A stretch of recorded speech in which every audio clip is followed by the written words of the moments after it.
हल्ला गुल्ला में साथ देने वाले छोटे छोटे बच्चे सभी लोगों से जय श्री कृष्णा, राधे राधे। भगवान की अमृतमयी कथा का रसपान करने के लिए हम यहाँ उपस्थित हुए हैं।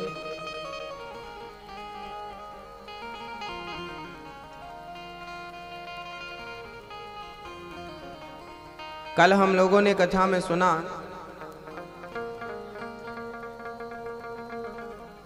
कि राजा परीक्षित को 7 दिवस में मरने का श्राप लगा। अब जिस प्राणी को 7 दिवस में मरना हो उसे क्या करना चाहिए? पाप में प्रवृत्त हो या पुण्य में? किस दिशा पर वो चले, किस मंजिल तक पहुंचे, क्या करना चाहिए? ये प्रश्न है श्री राजा परीक्षित जी का। म्रियमाण व्यक्ति को क्या करना चाहिए?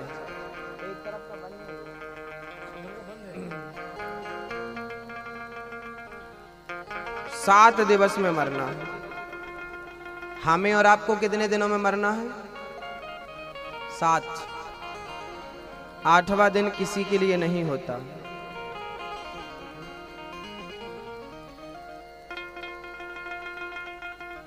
आठवां दिन किसी के लिए नहीं।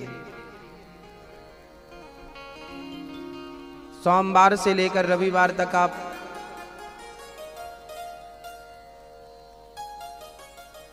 गिनेंगे तो आपको 7 दिवस ही मिलेंगे।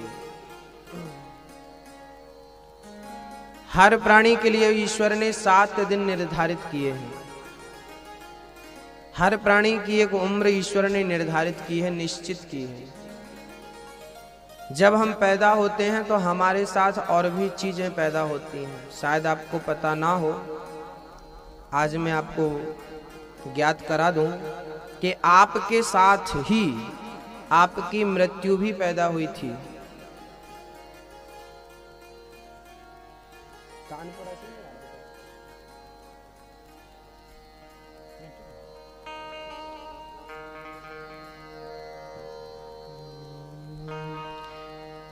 हमारे साथ ही हमारी मृत्यु भी पैदा हुई थी और वो आज तक साथ ही साथ है।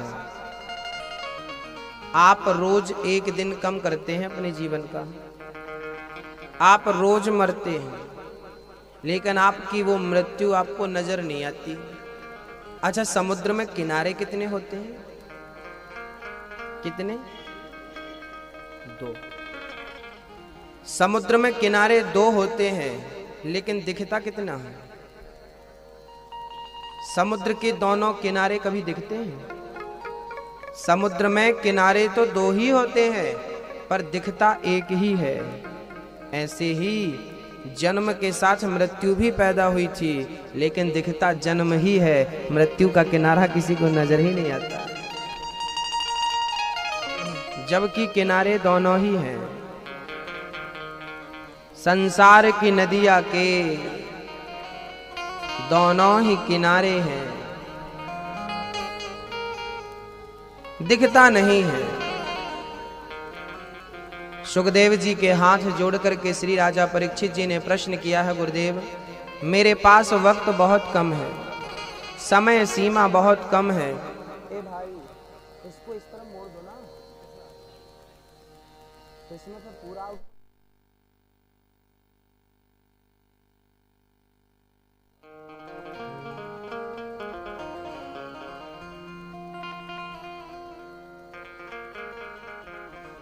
श्री परीक्षित जी महाराज का प्रश्न है, गुरुदेव मुझे 7 दिवस में मरना है, ठीक है, क्या करूं मैं? सुखदेव जी ने कहा, वरीयाने सिते प्रश्नः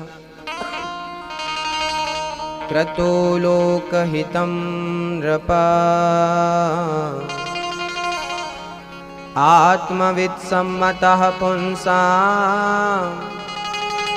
श्रोतव्यादिषु यः परः।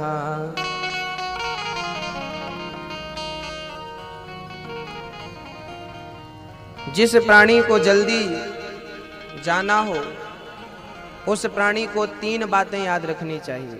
राजा परीक्षित, आपने बड़ा उत्तम प्रश्न किया है। आपने समाज के कल्याण हेतु ये प्रश्न किया है और मैं आपके इस प्रश्न से बहुत प्रसन्न हूं।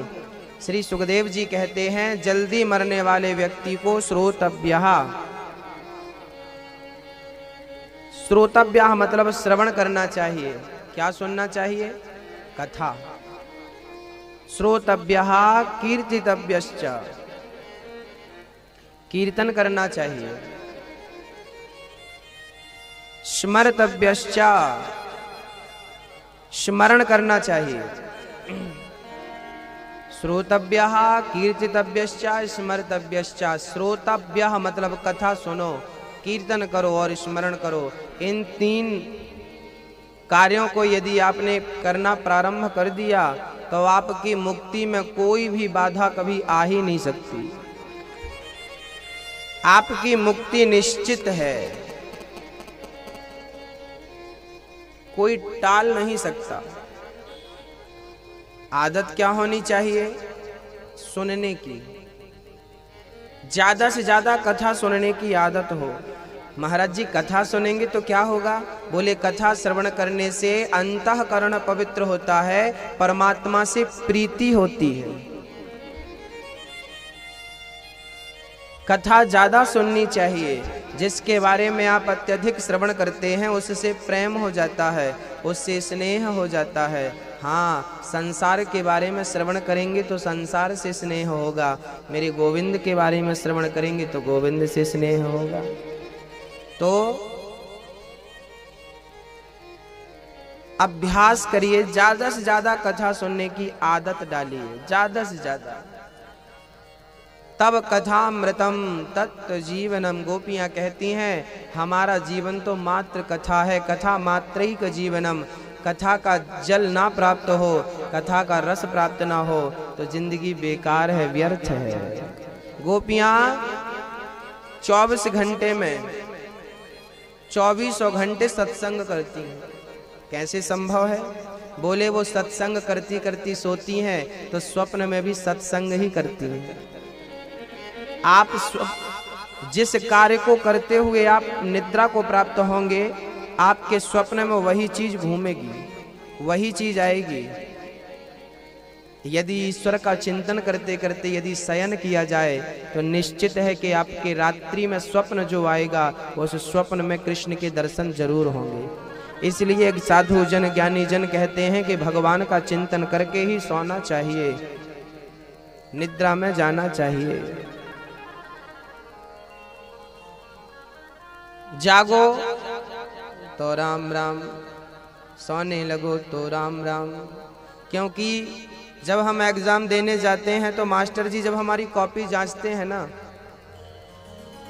तो मास्टर जी हमारी कॉपी ना शुरू की देखते हैं। हमने जो आंसर लिखा है वो शुरू का और लास्ट का, पूरा पढ़ने का समय थोड़ी होता। हमने 2 पन्ने का आंसर लिखा तो मास्टर जी ऊपर का देखते हैं और नीचे का देखते हैं। बीच में तो हम हनुमान चालीसा लिख देते थे।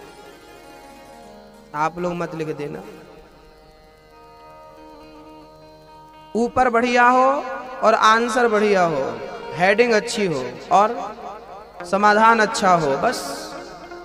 हाँ, शुरू में राम हो और अंत में राम हो, बीच का जीवन तो विश्राम में गुजर जाए तो चिंता नहीं है। फर्स्ट में राम, जागो तो राम, और सोने के पहले सोने लगो तो उसे याद करो जिसके कारण आज का दिन आपने देखा था, और जागो तो उसको याद करो जिसके कारण आज का दिन देखने वाले हो। धन्यवाद करो उस परमात्मा का।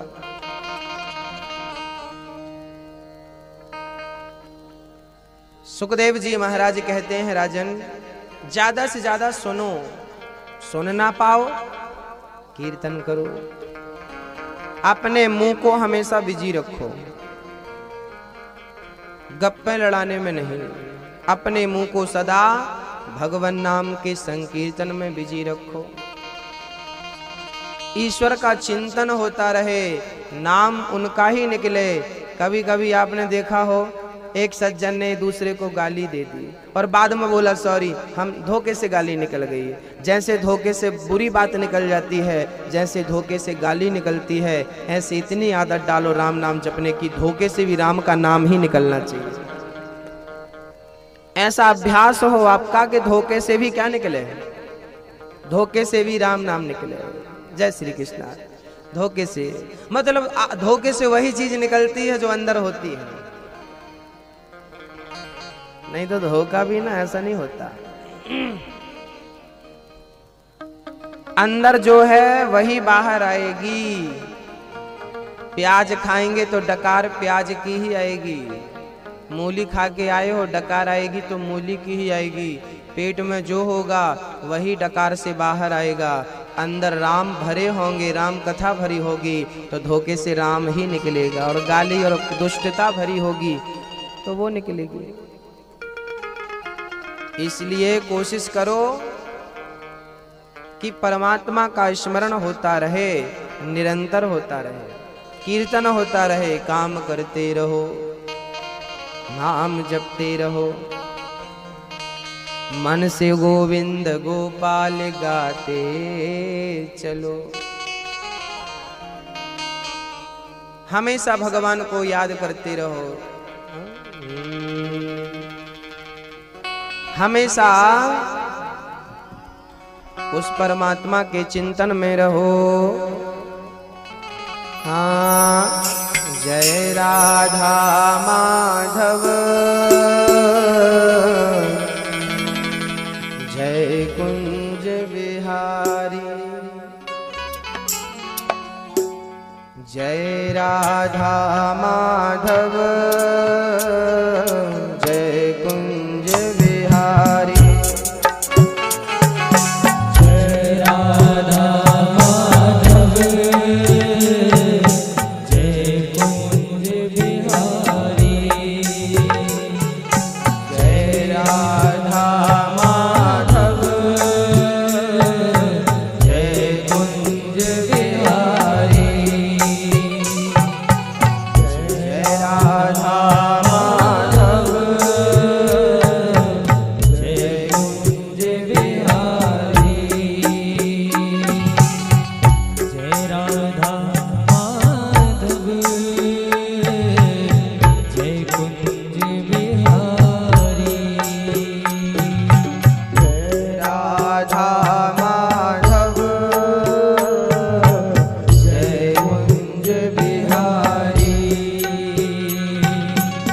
उठाइए हाथ, याद करिए।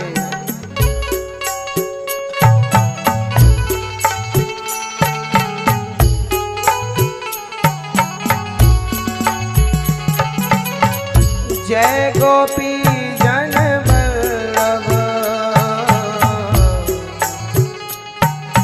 जय गिरिवरधारी,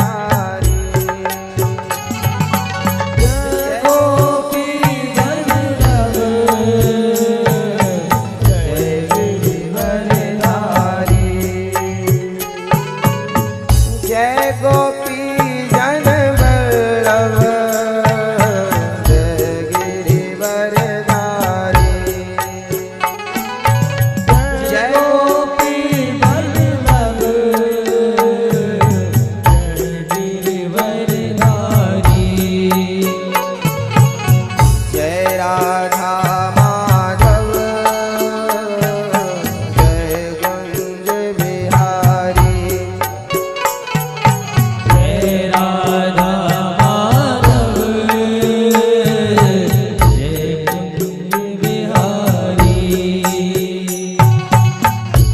प्यार से उस परमात्मा के भाव में डूबने की आदत, मस्ती से उस परमात्मा को याद करें।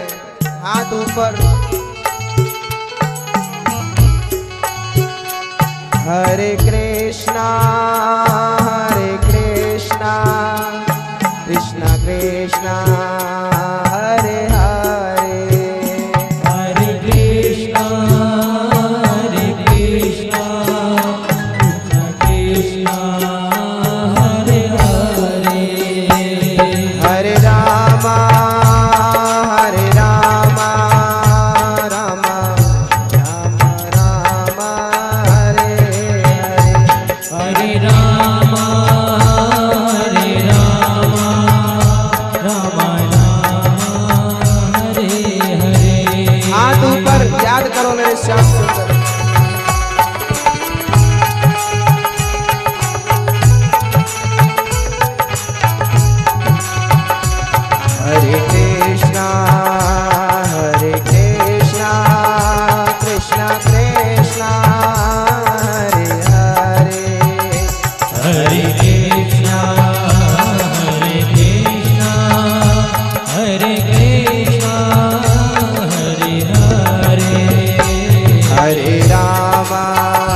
हरे कृष्णा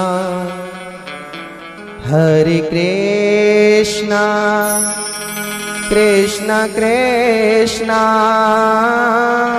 हरे हरे हरे रामा हरे रामा रामा रामा हरे हरे।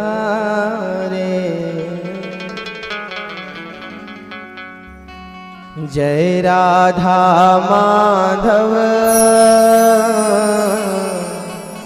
जय कुंज बिहारी जय राधा माधव जय कुंज बिहारी जय राधा बोलिए जय राधा माधव जय कुंज बिहारी। जय हो प्रभु जय हो जय राधा माधव जय कुंज बिहारी। हे गोविंद आपकी जय हो जय हो जय जयकार है। भगवान की जय जयकार करने वाले की ही जय जयकार होती है। भक्तों सच कहो भगवान की जय जयकार करिए आपकी भी जय जयकार होगी। ईश्वर की जय जयकार में ही हमारी जय जयकार है। उसकी उपासना उसकी आराधना में ही हमारी प्रसन्नता है। उसकी भक्ति में ही हम सुखी हैं। श्री सुखदेव जी महाराज राजा परीक्षित से कहते हैं, राजन परमात्मा इस सृष्टि को बनाते हैं। सबसे पहले भगवान नारायण ने संकल्प लिया, नाभि से कमल प्रकट हुआ। कमल में ब्रह्मा जी का प्रादुर्भाव हुआ।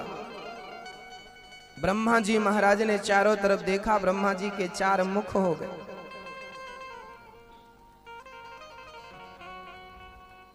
ब्रह्मा जी से भगवान ने कहा आप सृष्टि करें। ब्रह्मदेव बोले प्रभु जिसे थोड़ा सा पद और प्रतिष्ठा मिल जाती है वो अभिमान में डूब जाता है, और मैं यदि सृष्टि करने चला मैं सृष्टि करूंगा और मुझे अभिमान आ गया तो। भगवान ने 4 श्लोकों की भागवत सुना दी। जब तू नहीं था तब मैं था, तू है तो भी मैं हूँ, जब तू नहीं रहेगा तो भी मैं रहूंगा। ब्रह्मदेव को ये ज्ञान दे दिया भगवान ने। इस ज्ञान को जो धारण कर लेता है उसे कभी अभिमान आता ही नहीं।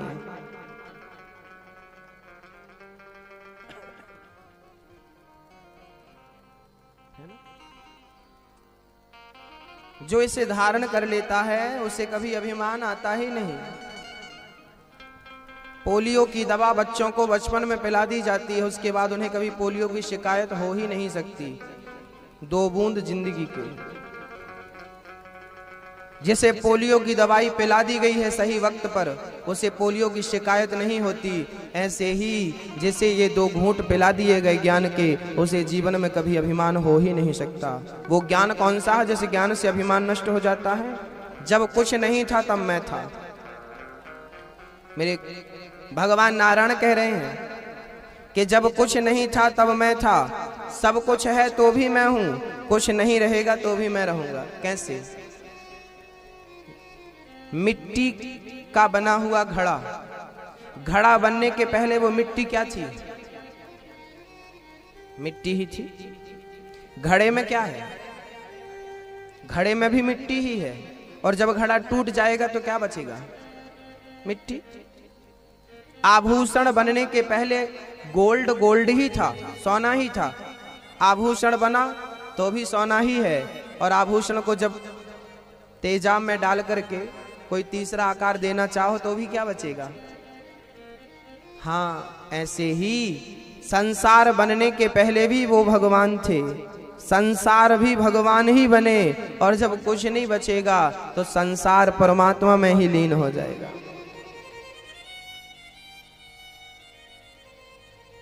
कुछ था ही नहीं तो जब मेरा कुछ है ही नहीं तो मैं अभिमान क्यों करूं? जब मेरी कोई सत्ता ही नहीं है, मेरी कोई औकात ही नहीं है, तो मैं अभिमान किस बात का करूं? ये बताओ। अभिमान तो उन लोगों को होता है जो ये मान बैठते हैं कि मैं कुछ हूं, मैं कुछ हूं। जहां मैं हूं वहां वो नहीं है, और जहां मैं नहीं हूं वहीं वो है। मेरा मुझ में कुछ नहीं, जो कुछ है तेरा, तेरा तुझको अर्पण है, क्या लागे मेरा।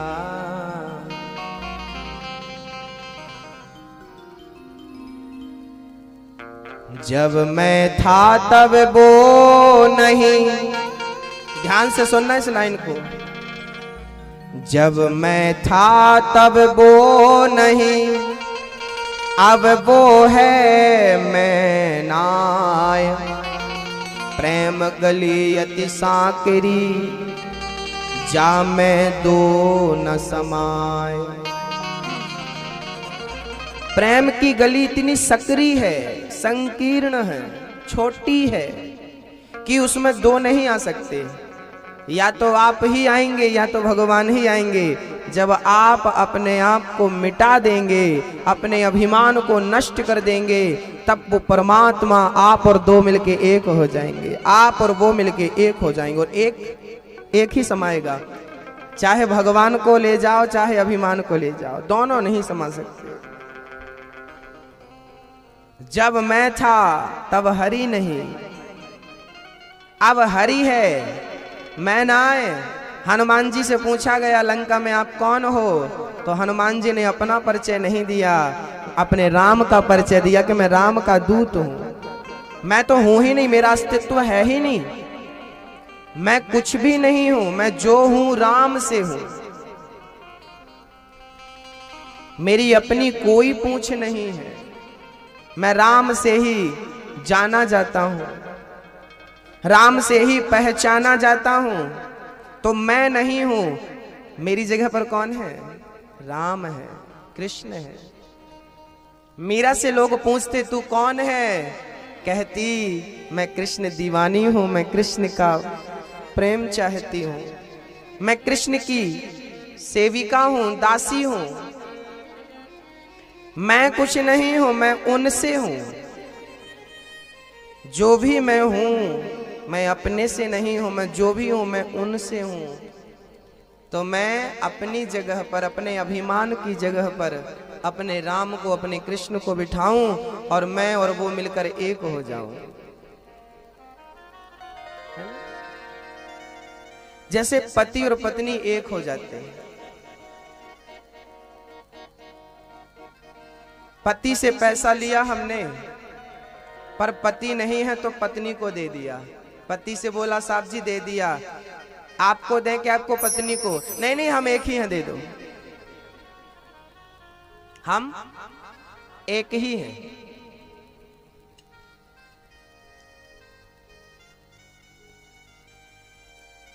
हम एक ही हैं, दे दो।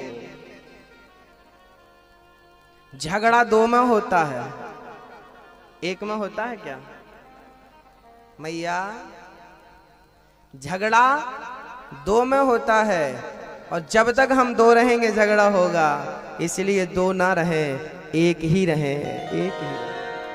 प्रेम गली अति सांकरी, जा मैं दो न समाय। जब मैं था तब हरि नहीं, अब हरि है मैं नाय। मिटा दो अपने आप को, अपनी हस्ती को मिटा दो। क्या हूं मैं भूल जाऊं, भूल जाऊं काम। भगवान से प्रार्थना करो, हे गोविंद ऐसे मन में समाओ कि मैं भूल जाऊं सब।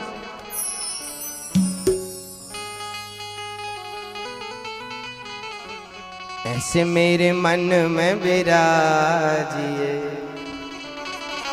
ऐसे मेरे मन में विराजिए कि मैं भूल जाऊं काम धाम गाऊं बस तेरा नाम, भूल जाऊं काम धाम गाऊं बस तेरा नाम, भूल जाऊं काम धाम गाऊं बस तेरा नाम। ऐसे मेरे मन में विराजिए, ऐसे मेरे मन में विराजिए, ऐसे मेरे मन में विराजिए, ऐसे मेरे मन में विराजिए कि मैं भूल जाऊं काम धाम गाऊं बस तेरा नाम, भूल जाऊं काम धाम गाऊं बस तेरा नाम, भूल जाओ काम धाम गाऊं बस तेरा नाम, भूल जाऊं काम धाम गाऊं बस तेरा नाम। सीताराम सीताराम सीताराम सीताराम सीताराम सीताराम सीताराम सीताराम सीताराम सीताराम सीताराम सीताराम सीताराम सीताराम सीताराम सीताराम। ऐसे मेरे मन में विराजिए,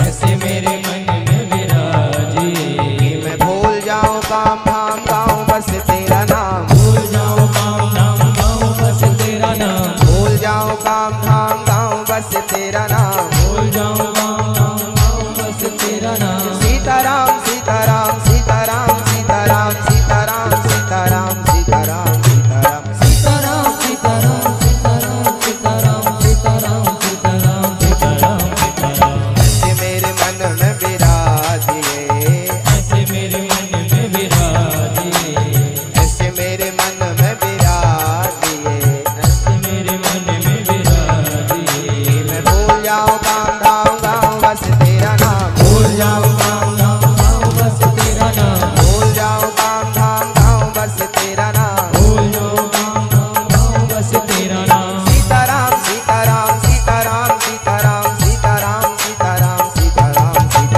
सीताराम सीताराम सीताराम सीताराम सीताराम सीताराम सीताराम सीताराम। सीताराम सीताराम सीताराम सीताराम सीताराम सीताराम सीताराम सीताराम सीताराम सीताराम सीताराम सीताराम सीताराम सीताराम सीताराम सीताराम। ऐसे मेरे मन में विराजिए, ऐसे मेरे मन में विराजिए, मैं भूल जाऊं काम धाम गाऊं बस तेरा नाम, भूल जाऊं काम धाम गाऊं बस तेरा नाम, भूल जाऊं काम धाम गाऊं बस तेरा नाम, भूल जाऊं काम धाम गाऊं बस तेरा नाम, भूल जाऊं काम धाम गाम गाम गाम गाम, भूल जाऊं काम धाम गाऊं बस तेरा नाम, भूल जाऊं काम धाम गाऊं बस तेरा नाम। सीताराम सीताराम सीताराम सीताराम सीताराम सीताराम सीताराम सीताराम सीताराम सीताराम सीताराम सीताराम सीताराम सीताराम सीताराम सीताराम। ऐसे मेरे मन में विराजिए, ऐसे मेरे मन में विराजिए, ऐसे मेरे मन में विराजिए, ऐसे मेरे मन में विराजिए। कि मैं भूल जाऊं काम धाम गाऊं बस तेरा नाम, भूल जाऊं काम धाम गाऊं बस तेरा नाम, भूल जाऊं काम धाम गाऊं बस तेरा नाम, भूल जाऊं काम धाम गाऊं बस तेरा नाम, भूल जाऊं काम धाम गाऊं बस तेरा नाम, भूल जाऊं काम धाम गाऊं बस तेरा नाम, भूल जाऊं काम धाम गाऊं बस तेरा नाम, भूल जाऊं काम धाम गाऊं बस तेरा नाम, भूल जाऊं काम धाम गाऊं बस तेरा नाम।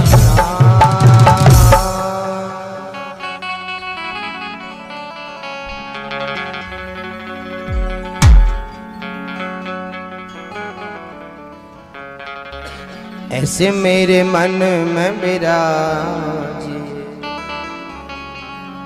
कि मैं भूल जाऊं काम धाम गाऊं बस तेरा नाम। हे कन्हैया, आप मेरे मन में ऐसे विराजो, ऐसे प्रकट हो जाओ कि मैं काम धाम छोड़ू ना, छूट जाए।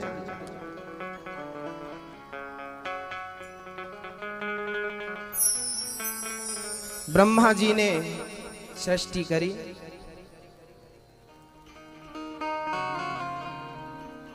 ब्रह्मा जी 4 पुत्रों को जन्म देते हैं, सनक सनंदन सनातन सनत कुमार। चारों से कहा सृष्टि करो, चारों बोलते हैं हम बड़े नहीं होना चाहते, हम 5 साल के रहें। तो वो सनकादि बन गए और वो सदा एक ही कीर्तन करते हैं। वो क्या कहते हैं? हरि शरणम हरि शरणम हरि शरणम हरिः शरणं हरिः शरणं हरिः शरणं हरिः शरणं।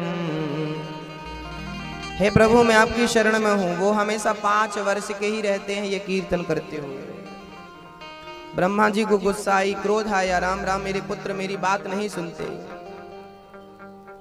उनकी भ्रकुटी से एक रोता हुआ पुत्र पैदा हो गया, रोता हुआ पुत्र प्रकट हो गया। नाम रखा है रुद्र।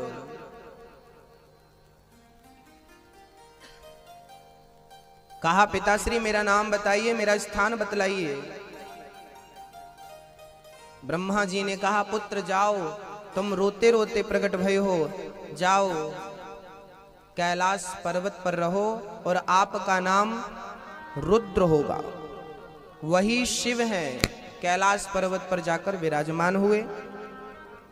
बड़े प्रेम से उन्होंने भूत प्रेतों की सृष्टि करी। ब्रह्मदेव ने मना किया पुत्र ये सृष्टि मत करो, ये सृष्टि घातक है।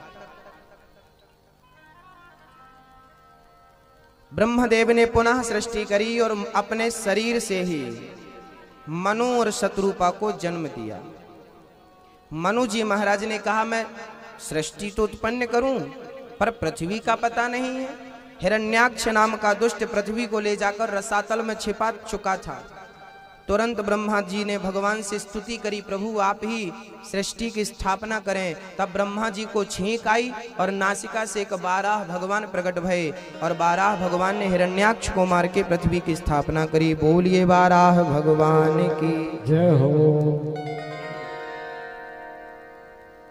12 भगवान ही सृष्टि की स्थापना करते हैं, संसार की स्थापना, पृथ्वी की स्थापना करते हैं। इस संसार में जो भी है सबके होने का कोई ना कोई कारण है, हेतु है। लोग बोलते हैं भगवान ने सुअर क्यों बनाए। अरे सुअर ना होते तो व्यक्ति कितनी साफ सफाई करता। सफाई अभियान परमात्मा ने इनको सौंप दिया, जाओ तुम ये करो। जो ज्यादा कचरा फैलाता है भगवान बोलते हैं फैलाया बहुत पर साफ नहीं किया, अगले जन्म में बना देता, अब कर साफ।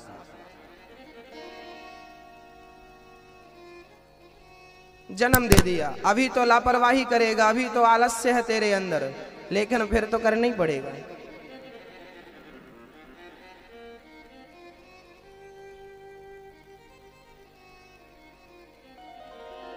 ब्रह्मा जी ने सृष्टि की स्थापना, भगवान को नमस्कार किया, प्रभु आपने सृष्टि की स्थापना करी। पृथ्वी पर सबसे पहले मनु जी महाराज ने, हम मनु की संतान है इसलिए हमें मनुष्य कहते हैं। हमें मनुष्य क्यों कहते हैं? हम किसकी संतान हैं? हम मनु महाराज की संतान हैं। मनु के पुत्र ही मनुष्य कहलाए। मनु जी महाराज की 3 पुत्रियां भई हैं, 2 पुत्र हुए, आकुति, देवहूति और प्रसूति, प्रियव्रत और उत्तानपाद। आकुति का विवाह रुचि प्रजापति से हुआ जिनके यहाँ साक्षात यज्ञ भगवान भये। देवहूति का विवाह करदम जी से हुआ। करदम जी जंगल में बैठे तपस्या कर रहे थे, ये ब्रह्मा जी के मानस पुत्र हैं, छाया पुत्र हैं। ब्रह्मा जी के ये पुत्र करदम जी जंगल में बैठे भगवान का ध्यान लगा रहे थे। तभी मनु जी अपनी पुत्री लेकर पहुंच गए। महाराज मेरी पुत्री से आप विवाह कर लो, क्योंकि आपके जैसा तपस्वी मुझे दामाद मिल जाए, ये मेरी बेटी का और मेरा परम सौभाग्य होगा। पहले के लोग अपनी बेटी के लिए ऐसा लड़का खोजते थे जो भक्ति भाव में डूबा हो, प्रेम में, सदाचार में, धर्माचरण में डूबा हो। पर आज के लोग, आज के माँ बाप तो लड़के का मात्र पैसा देखते हैं, कितना पैसे वाला है, उसका आचरण नहीं देखते कि वो किस आचरण का है। याद रखना, अधिक पैसे वाला गंदे ही आचरण का होगा। जो मेहनत से कमा करके उठा है वही पैसे का सदुपयोग कर सकता है। जो पिता की संपत्ति में मदमस्त है वो तो बिगड़ा ही होगा। सुरा सुंदरी में मस्त हो जाते हैं। इसलिए निवेदन है कि अपनी बेटी के लिए पैसे वाला मत खोजो, अपनी बेटी के लिए संस्कारी गुणवान दामाद ढूंढो। और पुरुषों को भी चाहिए कि वो अपने बच्चों के लिए, माता पिता को भी चाहिए कि वो अपनी बेटी के लिए तो अच्छा ही वर ढूंढें, लेकिन वर के लिए चाहिए कि वो वर वधू जो है, लड़की जो है, कन्या जो है, वो भी संस्कारी हो। समस्याएं तो सबसे बड़ी ये है कि आज सबको पैसा चाहिए, पैसे से संबंध होते हैं और पैसे के संबंध होते हैं। संस्कार की तो कोई वैल्यू ही नहीं बची, संस्कारों की किसी को आवश्यकता ही नहीं बची, क्योंकि लोगों ने शरीर को भोग का साधन समझ रखा है।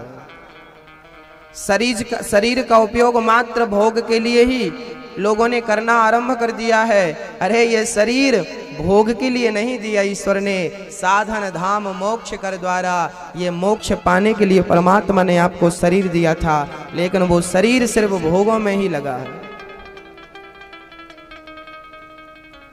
ईश्वर ने हमें ये जो शरीर दे रखा है, इस शरीर की उपयोगिता क्या है? ईश्वर की प्राप्ति, परमात्म तत्व की प्राप्ति कर लेना ही इस शरीर का लक्ष्य है। लेकिन आज भोगों के लिए मरा जा रहा है प्राणी। आदत बिगड़ चुकी है, भंवरे में फंस चुका है, भंवर में फंस चुका है। प्राणी भोगों के भंवर में फंसा है, वासनाओं के भंवर में फंसा हुआ है, और ये बार बार गोता खा रहा है, डूब रहा है, कष्ट में पहुंच रहा है, चिल्ला रहा है बचा लो बचा लो। भगवान कई बार उबारते भी हैं, फिर फंस जाता है।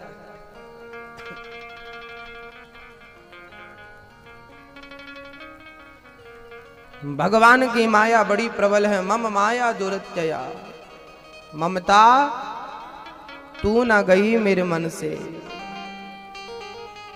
है ना। ममता तू न गई मेरे मन से, ममता तू न गई मेरे मन। ममता कौन? ममता कौन? आपकी भतीजी?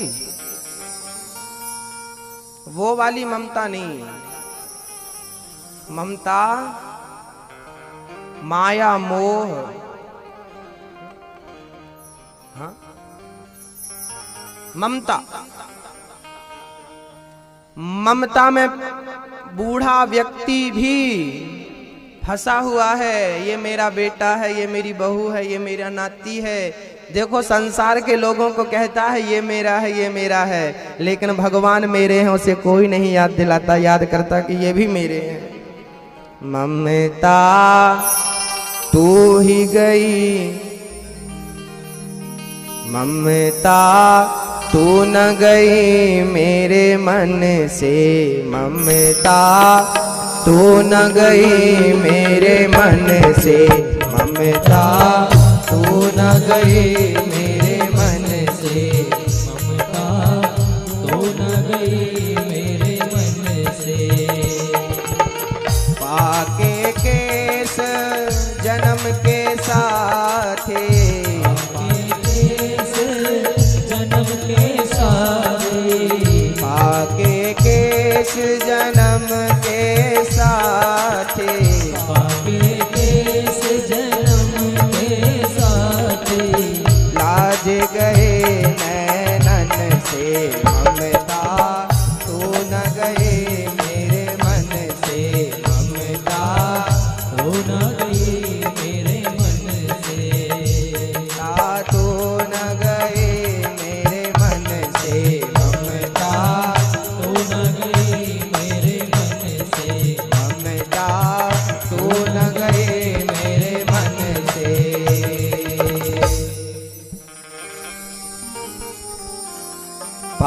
के केस जन्म के साथी, बाल पक गए, सफेद हो गए बाल। मानो ये बाल कहते हैं कि भाई हमने अपना रंग तो बदल दिया है, अब तुम अपना कब बदलने वाले हो। पर आदमी है बड़ा चतुर, मेहंदी पोत के काला कर लेता है। बाल परेशान है बेचारे, बार बार सफेद हो रहे हैं। ये बोलते हैं यार अब तो मत ढको, अब तो दिखने दो कि बुढ़े हो गए हो। अपना बुढ़ापा ये मेहंदी लगा करके ना बाल नहीं ढकते, अपना बुढ़ापा ढकते हैं। पर माया कब तक? अच्छा आप जवान कब तक रहना चाहते हैं? कभी बूढ़े होंगे कि नहीं? सच्चाई यही है कि आपको एक ना एक दिन चाहो मत चाहो बुढ़ापा होना पड़ेगा। बुढ़ापे की ओर अग्रसर हम हो चुके हैं। बुढ़ापा आना निश्चित है। तो बुढ़ापा आ गया है। बुढ़ापे में शरीर की शक्ति जो है ना क्षीण हो जाती है, खत्म हो जाती है। शक्ति अब बची नहीं। अब जितनी भी शक्ति बची है परमात्मा की प्राप्ति में उस शक्ति को खर्च कर दो, समर्पित कर दो। और जब समय हाथ से पूरा निकल जाएगा फिर पश्चाताप करोगे। और अब पछताए हो तो क्या, जब चिड़िया चुग गई कुछ बचा ही नहीं। अभी बहुत कुछ है मैया, अभी फिर भी शक्ति है। एक लोटा उठाने की ताकत यदि आपके अंदर है, एक पुष्प भी उठाने की आपके अंदर यदि शक्ति है, तो इतनी शक्ति में भी आप परमात्मा को प्राप्त कर सकते हैं। क्योंकि बहुत शक्ति नहीं लगती उसके लिए। शादी विवाह करना बुरा नहीं है, घर गृहस्थी बसा लेना बुरा नहीं है, लेकिन घर गृहस्थी में फंस करके परमात्मा को भूल जाना बुरी बात है। याद रखो उसे, उसका स्मरण बना रहे।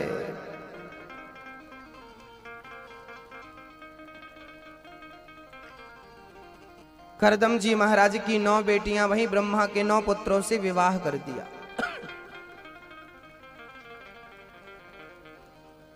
अब ये जो विवाह किए ना, कला का विवाह मरीचि से, अनुसुईया का विवाह अत्रि से कर दिया, श्रद्धा का अंगिरा से, हविर्भू का पुलस्त जी से, गति का विवाह पुलह से, क्रिया का विवाह जो था वो क्रतु से हुआ, ख्याति का विवाह भृगु से, अरुंधति का विवाह वशिष्ठ जी से, और शांति का विवाह अथर्वा मुनि से। ब्रह्मा जी के 9 पुत्रों से करदम जी की 9 पुत्रियों का विवाह पूरा हुआ। अब करदम जी देवहूति से बोले, देवी देखो बेटियां हुई और मैंने उनका घर बसा दिया, अब मैं मुक्त हो गया ऋण से, अब मुझे आज्ञा दो, मैं भजन करने जा रहा हूं। देवहूति ने चरण पकड़ लिए, स्वामी जी बेटियां तो पराया धन होती हैं, यदि आप हमें छोड़कर जाएंगे तो हम किसके भरोसे रहेंगे? हमारे भरोसे के लिए एक पुत्र हमें दे दीजिए। तब करदम जी और रुके हैं और देवहूति के गर्भ से एक सुंदर सा पुत्र हुआ है, और वो साक्षात भगवान नारायण ही कपिल भगवान बनकर के प्रकट भये हैं। कपिल भगवान आए हैं। कपिल भगवान को गोद में लेकर मां बड़ी प्रसन्न है। करदम जी ने हाथ जोड़ लिए, देवी अब देखो पुत्र भी मिल गया आपको, अब मुझे आज्ञा दो, अब मैं चलूं, क्योंकि समय बहुत कम है। पहले के लोग ना विवाह इसलिए करते थे ताकि मेरे घर में कोई भक्त पैदा हो, कोई बढ़िया सा भक्त पैदा हो, भगवान की भक्ति करे। तो वो पैदा हो गया, अब वो भजन में लगा, हम भजन में लग जाएं। माँ बाप यदि भजन में लगे रहेंगे तो भजन करने वाले पुत्र ही पैदा होंगे, भजन करने वाले पुत्र ही जन्म लेंगे माँ के गर्भ से। इसलिए मेरा निवेदन है कि माँ बाप के संस्कार बच्चों पर पूरे ही पहुँचते हैं, इसलिए माँ बाप को संस्कारी होना आवश्यक है।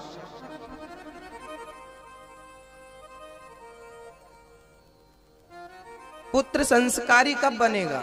जब माँ बाप संस्कारी बनेंगे। करदम जी निकल पड़े। जंगल में जाके उन्होंने अपना ध्यान परमात्मा की ओर, परमात्मा के श्री चरणों में लगा दिया। बेटा हो जाए, बेटी हो जाए, विवाह हो जाए, बड़े हो गए, अपने काम धंधे से लग गए, अब आप छोड़ो घर गृहस्थी। अर्थ यह नहीं है कि आप सीधे वृंदावन चले जाओ या हरिद्वार चले जाओ ना, आप घर में ही रहो, लेकिन घर में रहकर कैसे, जैसे कमल का पुष्प कीचड़ में रहता हुआ भी कीचड़ से दूर रहता है, ऐसे घर गृहस्थी में रहकर भी घर गृहस्थी की मोह माया से दूर रहा करो। घर में रह करके भी आप साधु जैसा जीवन व्यतीत कर सकते हैं।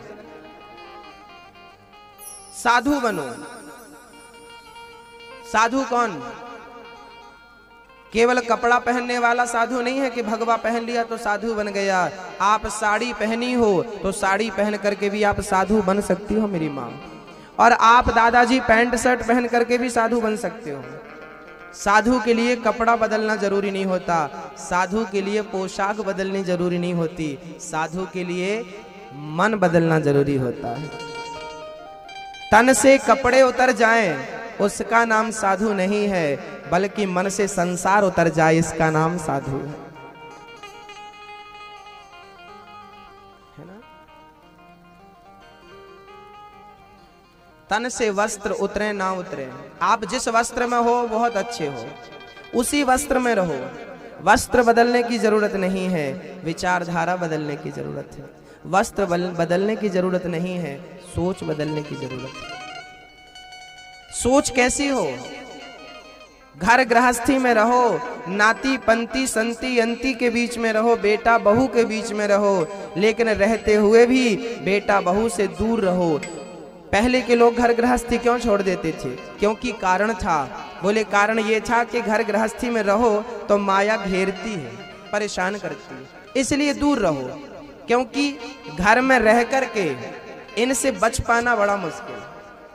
दोनों बातें हैं। अभी आप बहुत खुश हो गए थे कि बस गुरुजी ने बोल दिया कि घर में ही रह के और किनारा पकड़ लो, वो सही है, वो सही है।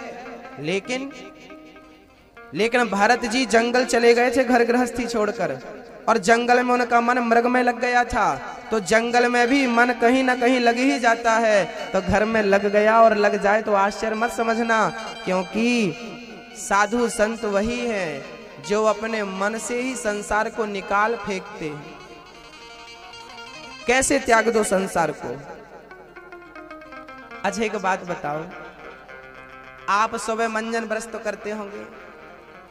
आपने ब्रश किया और ब्रश करने के बाद कुल्ला किया, थूक दिया, तो आपने जो थूका उसकी आपको कभी याद आई? अरे राम राम राम, हमने मुंह का पूरी गंदगी थूक दी। आपको कभी उसकी याद आई? आपने कभी पलट के उसे देखा? मलमूत्र त्यागने के पश्चात प्राणी उसे कभी पलटकर देखता नहीं है। जैसे मलमूत्र को त्याग देने के बाद हमें कभी उसकी याद नहीं आती, ऐसे संसार को मलमूत्र की तरह त्याग देने वाला प्राणी संत है। त्याग इस प्रकार का हो, इसका नाम त्याग है। ये नहीं कि त्याग दिया फिर पकड़ लिया। महाराज जी हम तो सब त्याग चुके, हम तो बच्चों से भी मतलब नहीं रखते, नाती बंदी से भी मतलब नहीं रखते, और अपने घर से भी मतलब नहीं रखते। और शाम भाई कि गुरुजी अब हम लेट हो रहे हैं, थोड़ा घर जाए। एक तरफ मतलब भी नहीं रख रहे हैं और दूसरी तरफ याद भी सता रही है। तो ये तो मरकट वैराग्य है। थोड़ी देर में बंदर इस डाल में और थोड़ी देर में बंदर इस डाल में, ये बंदर वाला वैराग्य है। ये वैराग्य आपका कल्याण नहीं कर सकता। इस वैराग्य से आपका कल्याण नहीं हो सकता। बुढ़ापा आए उसके पहले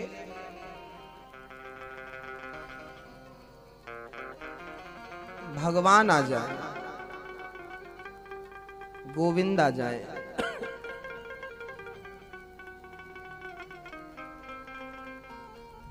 उम्र हो गई है हमारी, मौत का भी इंतजार है, कृष्ण का भी इंतजार है। बस देखना यह है कि पहले कौन आता है। मौत आती है कि कृष्ण आते हैं। हमें डर नहीं लगता मृत्यु से, लेकिन एक बात का दुख जरूर है कि पहले मौत आ गई तो कृष्ण को देखने की अभिलाषा मन में चली जाएगी। कृष्ण को पाने का जो विचार था वो फिर से हमें संसार में भेजेगा और फिर हमें भक्ति के पथ पर चलाएगा। अच्छा है यदि इस जन्म में हम भगवान का भजन करें और भगवान को पाने के लिए रोते रोते यदि प्राण त्यागें तो अगले जन्म में बचपन से ही आपका मन भगवान में लगा रहेगा और बहुत बड़े भक्त बन करके आप समाज के लिए एक उदाहरण बन जाएंगे, समाज के लिए एक मिसाल बन जाएंगे। जैसे मीरा बन गई, जैसे नरसिंह मेहता जी बन गए।